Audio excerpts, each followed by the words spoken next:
Il 20 marzo è la giornata internazionale della felicità, ricorrenza che ci serve a ricordare che le nostre azioni contano molto e che ognuno di noi può fare qualcosa per aiutare a superare le crisi e i momenti bui, specialmente nel difficile momento storico in cui ci troviamo a vivere.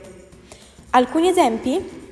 Possiamo condividere messaggi positivi che promuovono la pace e la gentilezza, contattare le persone che sono personalmente coinvolte da crisi e conflitti e offrire loro supporto emotivo e cure, oppure fare donazioni a enti benefici e associazioni.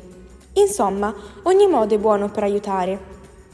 Questa giornata mira anche a far capire alle persone l'importanza della felicità nella loro vita, per cui uno dei modi migliori per celebrare è prendersi cura di se stessi, della propria vita e dei propri cari.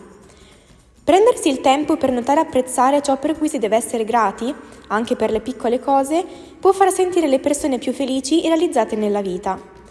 Anche trascorrere del tempo con i propri cari e cercare di dare conforto a tutti coloro che stanno attraversando un periodo difficile è importante, poiché le relazioni di buona qualità sono fondamentali per la felicità di un individuo. L'Assemblea Generale delle Nazioni Unite ha istituito 10 passi per raggiungere l'obiettivo della felicità. Fai cose che ti rendono felice. Dillo a tutti. Partecipa al World Happiness Contest. Dona e diffondi la felicità agli altri. Festeggia. Condividi le cose che ti rendono felice sui social media.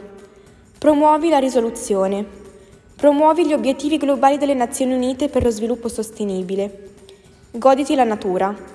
Adotta l'epitelismo, cioè diffondi un approccio più equo e inclusivo per la crescita economica e sociale.